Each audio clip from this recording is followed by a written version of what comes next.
Welcome to the Accent Training Podcast, a podcast where I teach you to harness the American accent.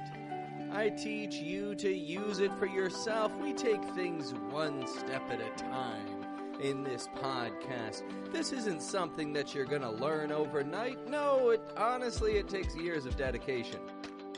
However, on this wonderful night, or morning, or afternoon that we're experiencing, we can come one step closer to achieving our goals. We're not going to get all the way there tonight, but we are certainly going to come one step closer, and maybe even a little bit more than that, because today I would like to talk about the 10 largest cities between the United States and Canada. There's really only 2 Canadian cities on this list. Honestly, American cities are much larger than Canadian cities.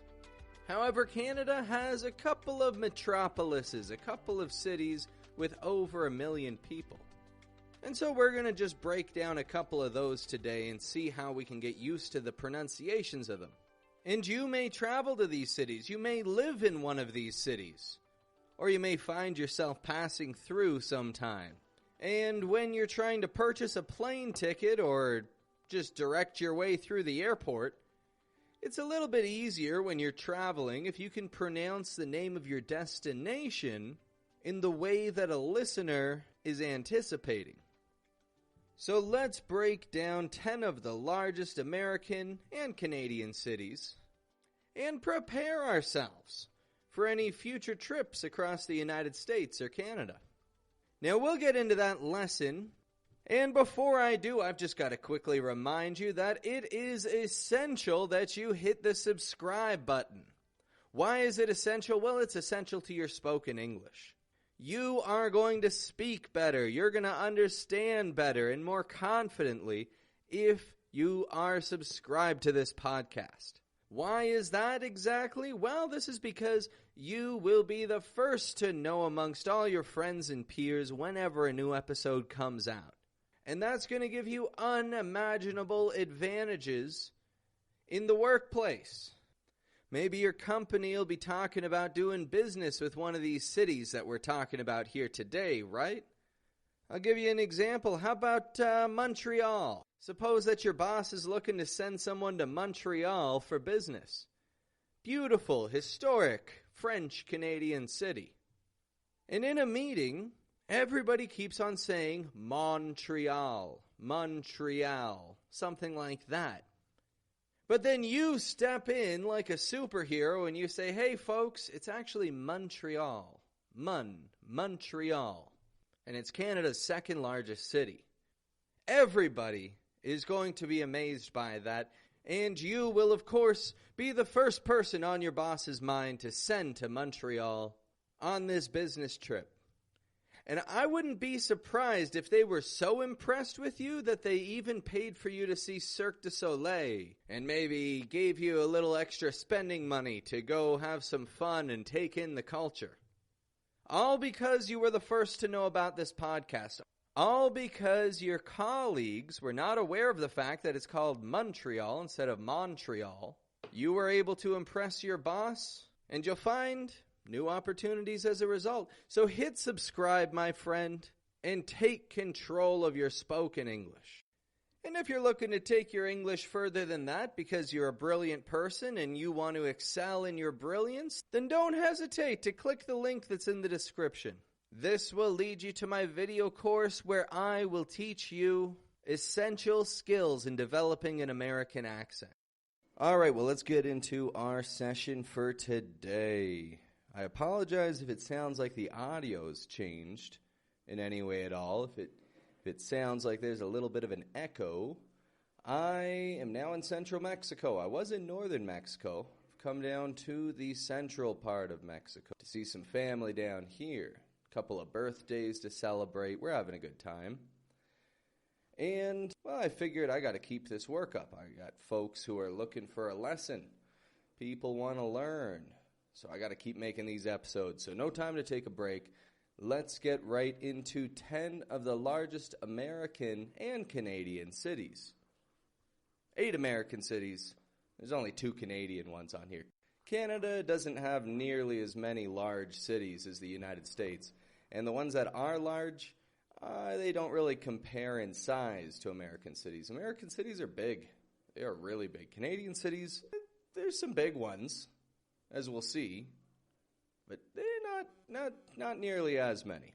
We're going to start with the city that has the lowest population of these 10 and go all the way up to the one with the largest population, the largest city. First off, we're going to consider this city San Jose. San Jose. That's in California. Beautiful spot to live is California. I mean, there's some fires in the summertime quite often. Makes it smoky. It's not good if you're someone who gets migraines. But still, it's summer all year. From what I understand, that is the place to live. So San Jose, California, has 1 million people in their population. And what I'd like to point out in this place here, San Jose, when we pronounce that "and," the A and the N, notice how I'm stretching that out. I'm not saying a San Jose. I've spoken about this throughout a couple of recent episodes, how we can kind of change the sound of this wide A, which would otherwise sound like an like in the word sack. But when there's an N following an A, and there are no other vowels in the word, we often change it to an san sort of sound. San Jose. And one other thing I'd like to point out is in this other part, Jose, which is a name, and it's a Spanish name. And it maintains that Spanish sound on both the J and the E. I'm not saying San Jose, but I'm making kind of an H sound. In Spanish, the J makes a H sound. And then the E on the end of the word is still getting this A. Not quite a Spanish A. It's actually more of an English sounding A, tense A sound. But again, not a San Jose, but a San Jose. And also that S, I'm voicing that. I am giving the S this American sort of, Americanizing the name just a little bit with the S. Jose. So San Jose, 1 million people down in California. Beautiful place to live. And if you live there, well, you're one lucky individual, aren't you?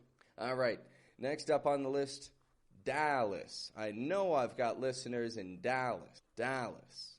1.3 million people live in Dallas, some of whom are fans of the Accent Training Podcast, and it's an honor to have you folks listening.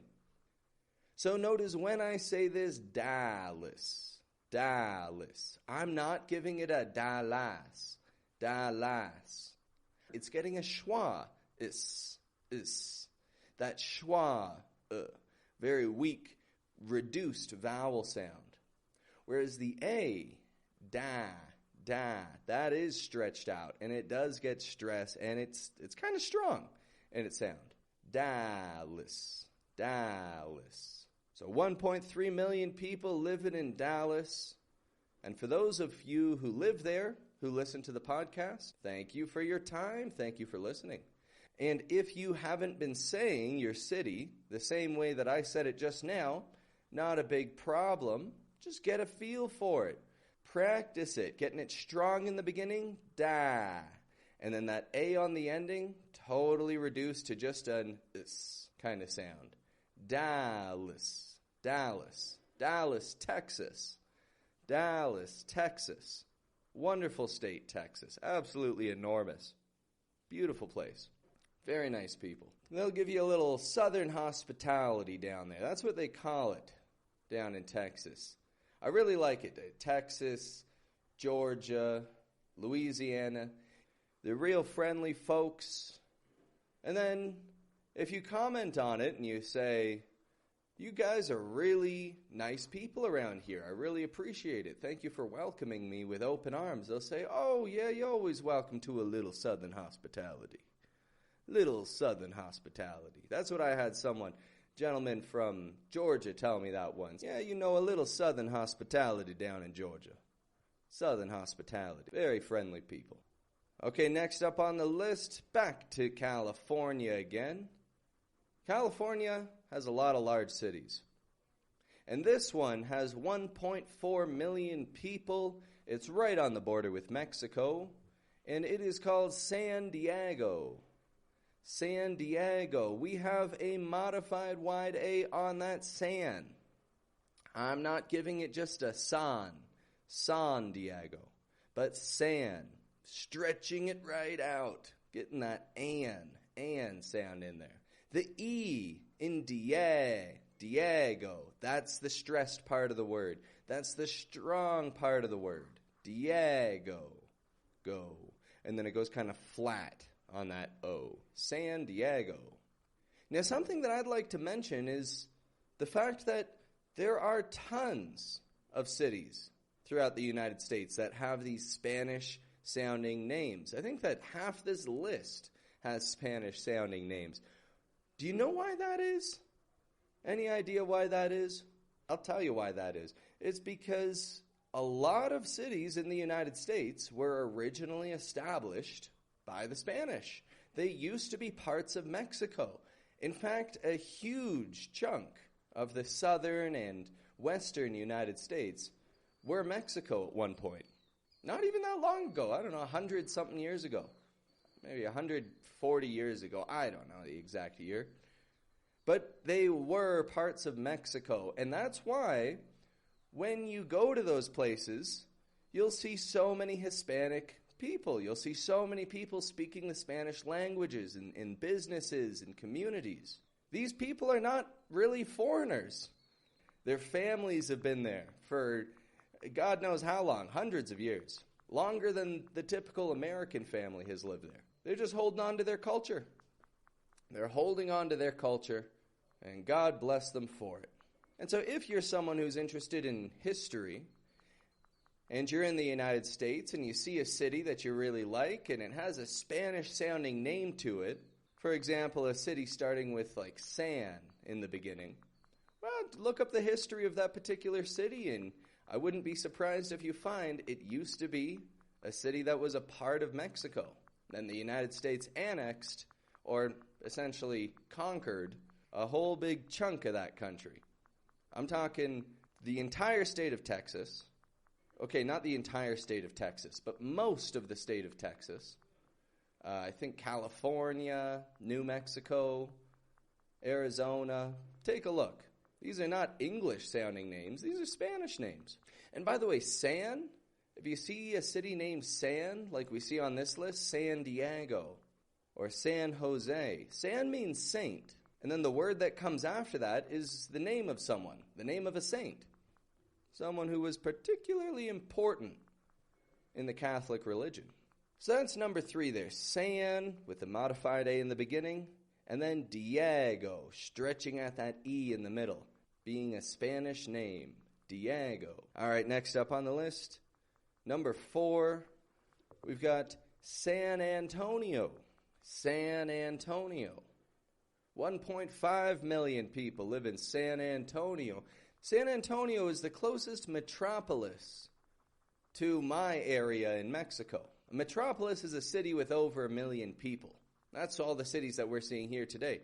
Metropolis is metropoli. However, I suppose I should know this. I'm the accent coach, aren't I? I should know how to say the plural of metropolis. Let me Google that. Metropolis is what it says online. I thought it would be metropoli based on Latin pronunciation rules, but whatever. Metropolises. San Antonio is in Texas. Again, we hear that San sound. We know that this used to be a Mexican city. And as a matter of fact, this is actually a city where a battle was fought called the Alamo. And that was the battle where afterwards the United States took a massive chunk of Texas. They didn't take all of it, but they greatly expanded their borders. They fought back the Mexican military, and they took that big piece of land. Very valuable land is Texas. Lots of oil, lots of resources. Great for farming, for what I understand. I don't know, I'm not a farmer. But very valuable land. The Americans took it, and now it's part of the United States. That battle happened down in San Antonio, Texas. 1.5 million people live there today. Again, modified wide A on San. Repeat that after me. Sayan. Sayan. Not a San. Not San Antonio, but San. Antonio. Another an in the beginning. Antonio. Antonio. However, the an isn't getting the stressed part in this word. The O in the middle is Antonio. That's when it goes up in pitch a little bit, gets kind of stronger, more stretched out. San Antonio. So 1.5 million people live there. Historic city, a beautiful city as well. I have passed by there myself a few times and met some friendly folks. So that number 4 on our list, repeat that once more after me. San Antonio. San Antonio. Number 5 on the list. This one's tricky. This one, I'm even going to spell this one out for you because the spelling for this one is tough. The city is called Philadelphia. Philadelphia. And Philadelphia has 1.6 million people living there. Enormous city. Very big city. What makes this one tough is that it has 5 syllables. A syllable, as I've mentioned in the past, is a unit of sound. It's that combination of a consonant and a vowel. Philadelphia. Philadelphia. Philadelphia. We spell that P-H-I-L-A-D-E-L-P-H-I-A. Philadelphia. It's got 2 PHs in it. And remember, PH makes a F sound in spoken English. Philadelphia. Now, a lot of folks from Philadelphia will just call it Philly. Just say Philly. If you want to get it nice and quick, you're traveling there, just say Philly. Honestly, you can get by with that. I'm going to Philly. The average American has no trouble understanding where that is. But you want to make sure you're not saying Philly, but Philly. Which, by the way, if you need help on that I and E sound, well, I'll have some material to help you with that next week. But this city, Philadelphia, it's a long one. Don't let that discourage you. Just let your voice rise and fall for each unit of sound, each syllable. This will give you a crystal clear sound with this. Philadelphia. Big city. 1.6 million people. That's a big metropolis. Remember that word that we learned already? Metropolis. Now, number 6 on the list is also spelled with a PH in the beginning. Phoenix. 1.66 million people living in Phoenix, another rather large city. And this one's tough not only because of the PH, but also because it has this O-E spelling in the beginning that we pronounce like an E. P-H-O-E-N-I-X. Phoenix. This can make it particularly difficult to both spell and pronounce. Work on that one with me right here, right now. Let's get used to it. Phoenix. Strong in the beginning, fee, and then nix. Flat, quick on the ending. Phoenix. P-H-O-E-N-I-X. Check that city out for yourself. Very popular place. A lot of people like that. That's in Arizona, by the way. Arizona. Phoenix, Arizona. Capital city of Arizona. Folks, this is just a quick message to remind you to subscribe to the Accent Training Podcast. If you haven't already, you don't want to miss a second of this accent training experience. And you want to be updated whenever I've got new content out for you. So if you haven't subscribed, hit subscribe now. Big city, 1.66 million people. Pretty big. I don't know much else about Phoenix. I think it's very dry.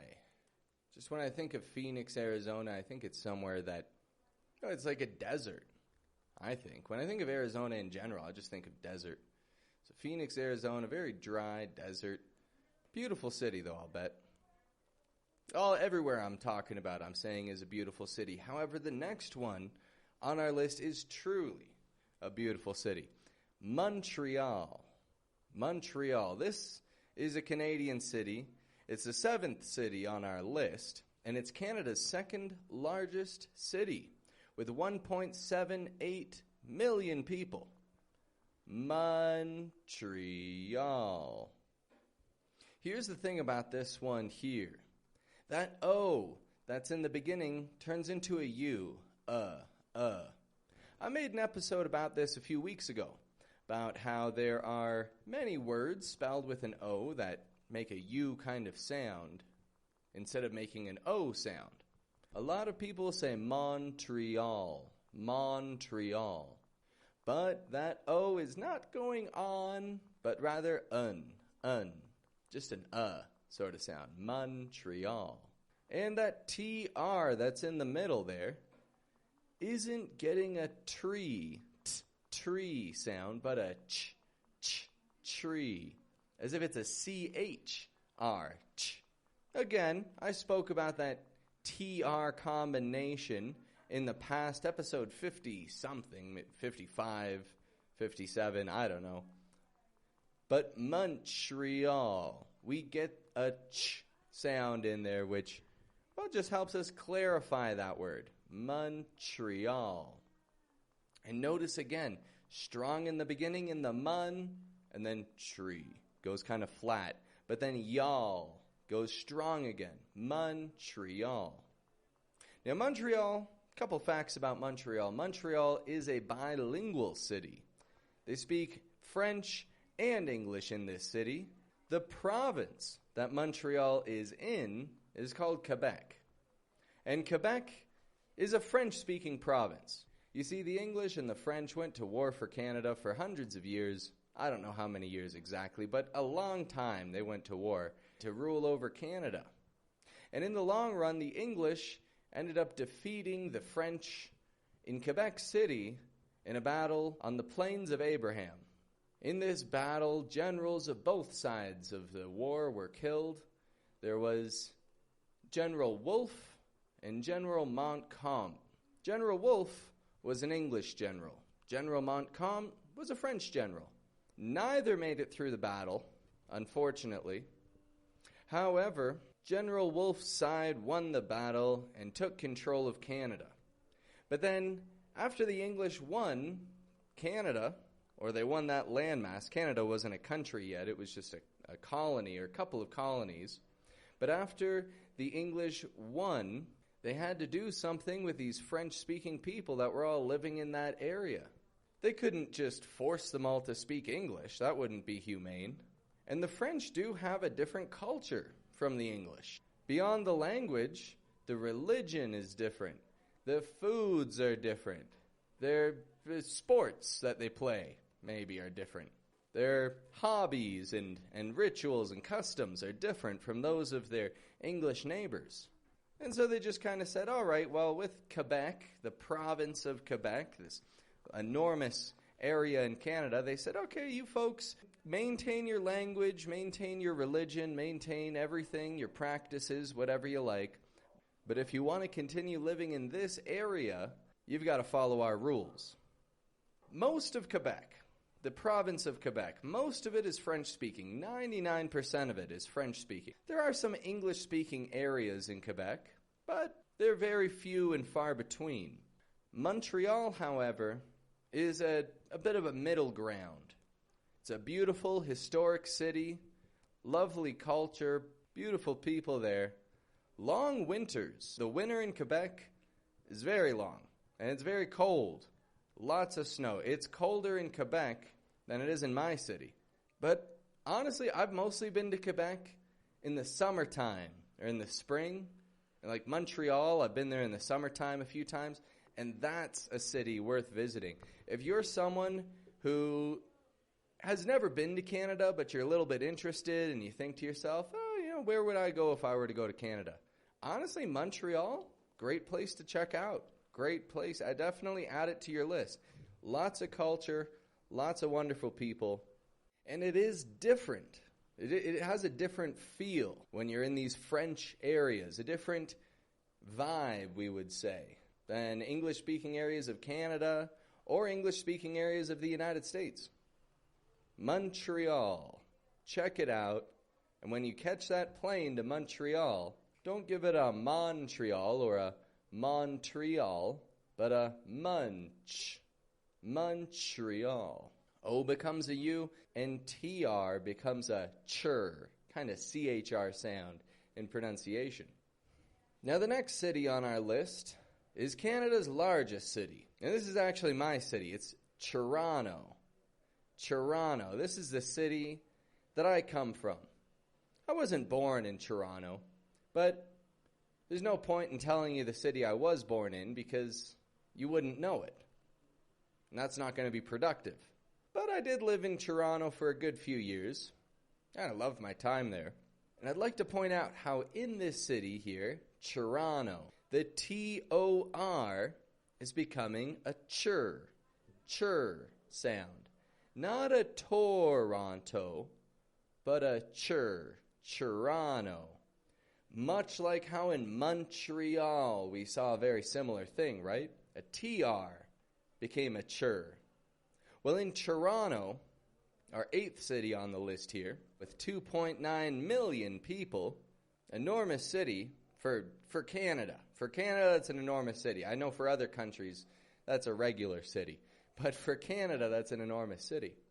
The T-O-R becomes a chur. We drop that O out, and we just give it a chur.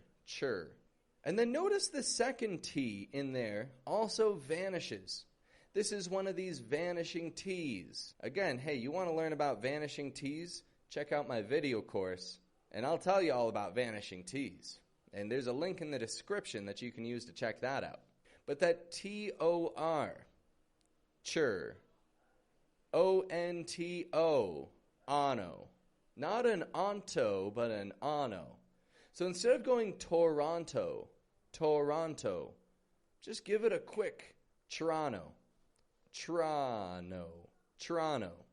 Just after Toronto. So Toronto, Canada's largest metropolis, city with more than 1 million people, the 3rd largest city between Canada and the United States. And I'll tell you what, I'll just tell you something about the culture of Toronto. Here's what I love about the culture of Toronto. The culture of Toronto is multiculturalism. Let me explain that a little bit. When you go to Toronto, you have neighborhoods of all sorts. There's a Chinatown. There's an Italian area, Little Italy. There's a Greek area. There's a Portuguese area. There's a Hispanic area, Spanish-speaking area. All of these areas are kind of blended together. The people from these areas kind of blend together. Of course, you do get people who don't, feel too comfortable integrating themselves, and I respect that. Everybody has their limits. But the children of those people go to school. And who do they go to school with? Well, they go to school with people of all these other different areas, right? You get someone from the kind of Hispanic area, which is not far from Chinatown, and the kids from both areas go to the same school together. And guess what? They're friends. I went to schools similar to this. My friends spoke Arabic, my friends spoke Spanish, my friends spoke Portuguese, and all kinds of languages. They, of course, mostly spoke English, but my point is they were from many different cultures. And Toronto, aside from being a wonderful melting pot of cultures, also celebrates these cultures. It's a wonderful thing about the city. From the seasons, typically of, I would say maybe May, starting in May until September, every single weekend, you can find cultural festivals throughout Toronto. Personally, I've got 2 favorite ones. There's Carabana. That's a Caribbean festival when we celebrate people of the Caribbean. There's a large Caribbean population in Toronto. People from Jamaica, people from Grenada, People from Cuba, people from all over the Caribbean come and live in Toronto. And of course, they're all very welcome. And when we have this festival, Carabana, we celebrate the people coming from these countries. We celebrate their music. We celebrate their food. We celebrate by... They have a beautiful parade full of colors, and people dress up in all of these amazing, vibrant outfits. Colorful clothing, which honestly you don't typically see all of these vibrant, beautiful colors and expressions of love and togetherness in a typical day in Toronto. And so it's a beautiful thing about Carabana. I really love that festival. And honestly, again, to celebrate their food, you're going to find if you travel to Toronto, the food is incredible. Not the Canadian food. Canadian food it's nice, but the real good food about Toronto is the stuff that comes from outside of Canada. These recipes are my favorites. And so Toronto, a wonderful city, come check it out. People of every creed and race are welcome. And not only are you welcome, we will throw you a parade. We will throw a parade, literally a parade, for your culture. Come to Toronto. Okay, next up after Toronto, we've got Los Angeles. Los Angeles. With 3.9 million people. This is the United States' second largest city, Los Angeles. Let's jump into the pronunciation now. You can see by the spelling of this, L-O-S space A-N-G-E-L-E-S. Los Angeles. These are Spanish words. This means the angels. It's kind of funny. There's a basketball team for Los Angeles called the Los Angeles Angels. And what it really means is the Angels Angels. You know, if you were to have all the words in English. The Angels Angels. The Los Angeles Angels. And so when we say this, Los Angeles, that O gets stretched out like an ah. Los. It's stressed. It's a strong sound. Los. But then with Angelus. I'm not giving it an Angelus, Anja, but Angelus, Los Angeles. And that E in the middle is becoming a schwa, Anja. So again, not Los Angeles or Angeles. In Spanish, of course, it would be Los Angeles, Angeles. But an English speaker would say Anja, Angelus. Changing the stress a little bit, Americanizing the Spanish word. Now, Los Angeles, this is where you've got Hollywood. This is where all the stars live. Malibu. Right on the coast of the Pacific Ocean. A lovely city. Again, I'm saying everything's a lovely city. I actually don't know if Los Angeles is a lovely city. As a matter of fact, I hear terrible things about Los Angeles sometimes. However, this is a place where people go if they want to be a star.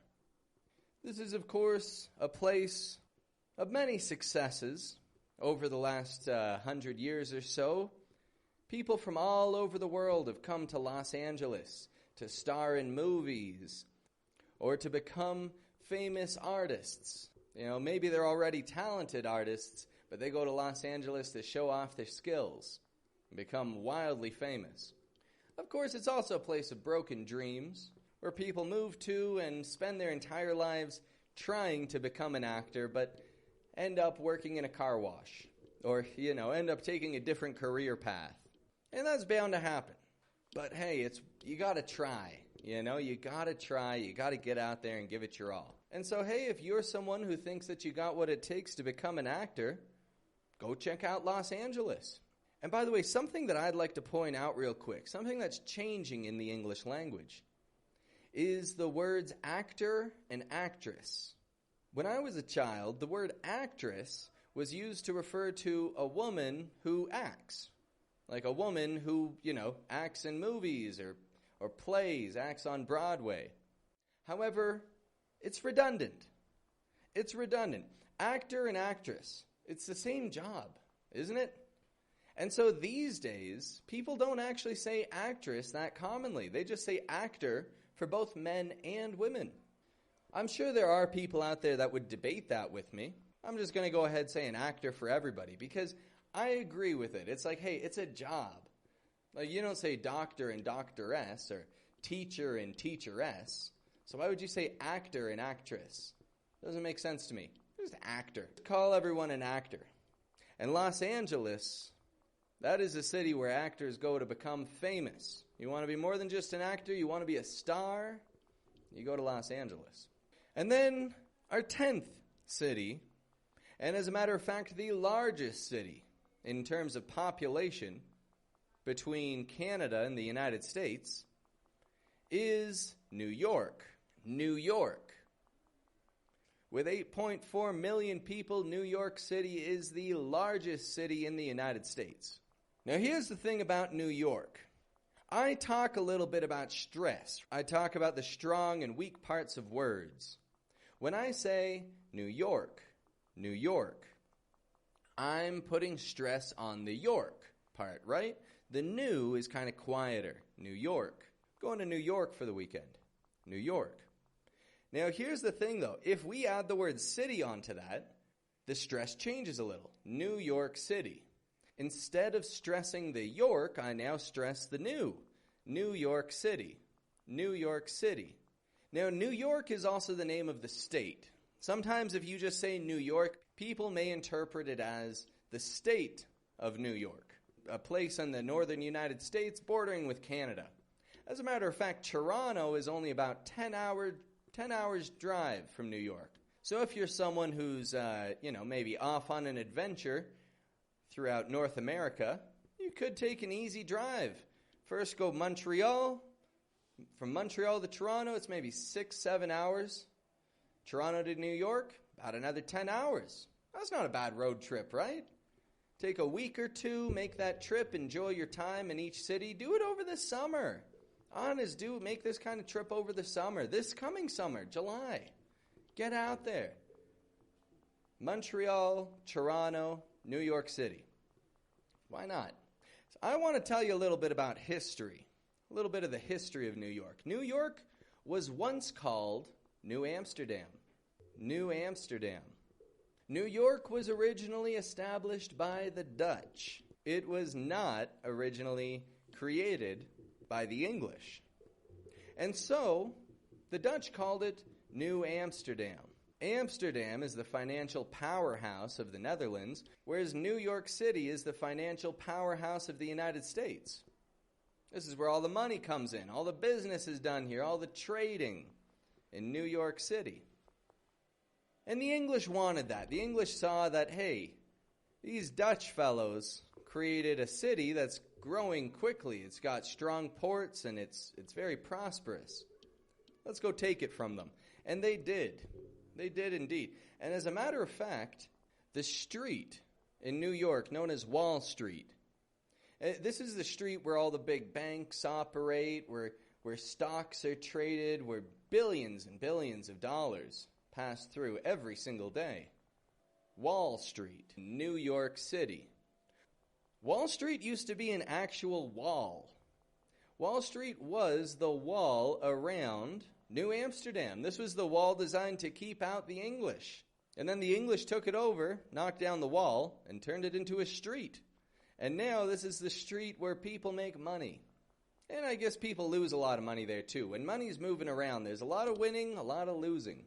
And so when we say this particular place, New York City, the important thing to get here is the stress.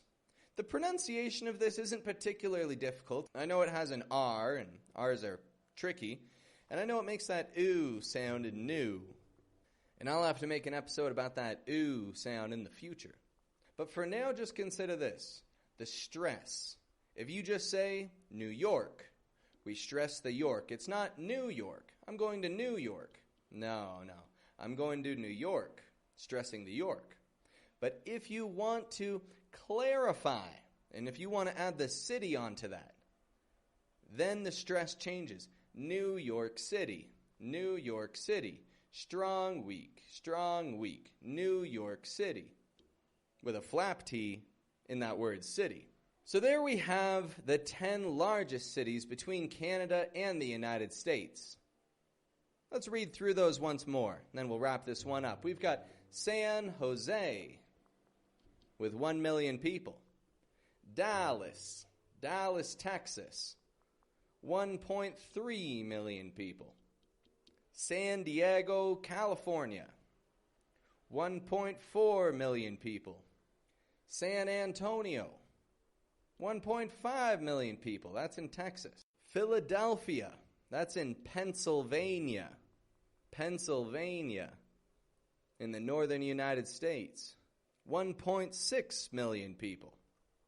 Phoenix, in Arizona, 1.66 million people. Getting even higher. Montreal, Canada's second largest city, in the province of Quebec, 1.78 million people. Enormous city. Toronto, my city, Canada's largest city, 2.9 million people. Not a Toronto, but a Toronto. Making that final T silent and the first T like a chur. Los Angeles. With 3.9 million people, we're looking at Los Angeles. Enormous city on the west coast in California, right on the Pacific Ocean. And finally, New York City, or New York.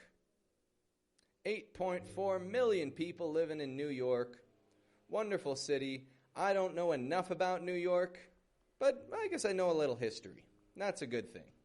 So we've learned a lot today. We've learned a lot about American cities. We've learned a lot about how we can get the hang of pronouncing these cities. And we learned a little bit of history. A little bit of history about Texas, about Quebec, about New York. This has been a very productive lesson, hasn't it? Well, thank you very much for your time today. Thank you very much for listening in. I've got to get going for today. I got things to do. Like I said, I'm down in central Mexico now. I've got to make some family time. Spend a little time with the kids, spend a little time with my brother-in-law and his wife, and his wife's family's here too, so we're going to go have some fun. We had a nice party yesterday. It was a birthday party for some of the kids here. And so everybody got together. We had a great time. There was a big jumping castle. I wish I could get on jumping castles now, As a kid, that was one of my favorite things in parties, when they had a big jumping castle. Like those big, enormous, I guess it's made of like rubber castles. They inflate it with air, and then kids go and jump around on it. Oh, I used to love that. Because kids can wrestle on that, and it's just a fact. Young boys love that rough and tumble wrestling kind of play. And that's what kids were doing yesterday. They were having a big battle royale on that jumping castle. There was this part in the middle of it that would peek up, like a bit of a slide. And there was this one kid, I don't know if he was older than the others, but he was a little bit taller than most of the other kids. And he was up there like a madman, just tossing these other children down. King of the castle. That's a fun game. The king of the castle, king of the hill. Very fun game that kids play. I miss it. I miss playing those games. I mean, you don't want to play those games as an adult, because as an adult, you got to pay for your own health care. You got to pay for your own medicine. You don't got time for injuries. You certainly don't want to get a black eye or anything like that playing King of the Hill. But kids have fun playing that, and I'm just saying I miss that. I miss that. Anyway, that's just me. That's just something about me. I miss playing fun games that children get to play. Anyway, that brings us to wrapping things up for today. Thank you very much for your time. Thank you for listening on in. I'm happy to have captivated your attention for this entire session. I hope that you found some useful tips here about the American accent. And I have many more wonderful things to teach you in the days to come. Have a good one, folks.